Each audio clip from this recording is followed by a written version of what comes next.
शहीदों का सपना जब सच हुआ, हिंदुस्तान तब स्वतंत्र हुआ। आओ सलाम करें उन वीरों को जिनकी वजह से भारत गणतंत्र हुआ। माननीय मुख्य अतिथि, आदरणीय प्रधानाध्यापक, शिक्षक, मेरे प्यारे साथियों व सहपाठियों, अस्सलामु अलैकुम। मैं अब्दुल्ला निजामुद्दीन, कक्षा 4 का छात्र। सबसे पहले आप सभी को मेरी तरफ से गणतंत्र दिवस की हार्दिक शुभकामनाएं।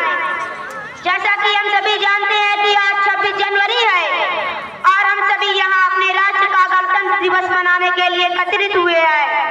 आज भारत अपना 76वां गणतंत्र दिवस मनाने जा रहा है। भारत के राष्ट्रीय पर्व में ये एक महत्वपूर्ण राष्ट्रीय पर्व है।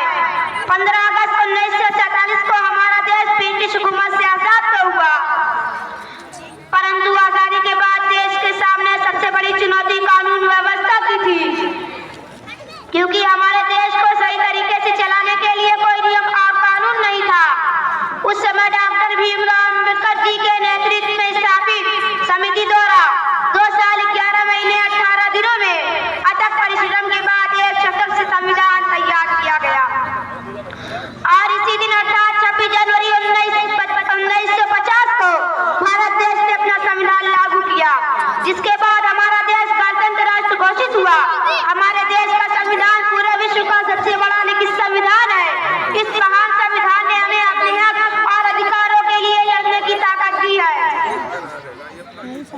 भारत के महान स्वतंत्रता सेनानी भगत सिंह, सुभाष चंद्र बोस, चंद्रशेखर आजाद, महात्मा गांधी, मौलाना मोहम्मद अली जौहर, मौलाना अब्दुल्ला सिंधी, अशफाकुल्लाह खान ने हमें आजादी दिलाने के लिए अपने प्राणों की आहुति दे दी।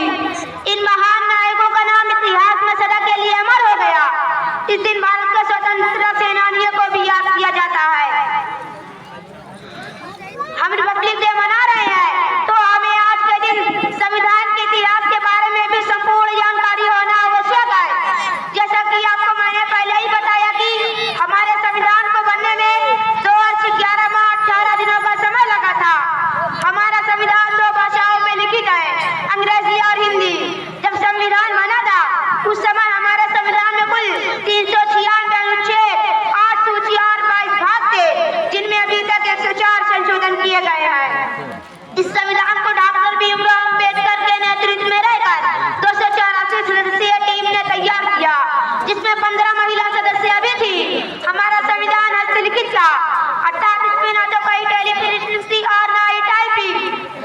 इसलिए हमारा संविधान पूरे विश्व का सबसे बड़ा लिखित संविधान है। हमारे देश में संविधान ही एकमात्र ऐसा जो सभी धर्म जाति के लोगों को जोड़ के रखता है।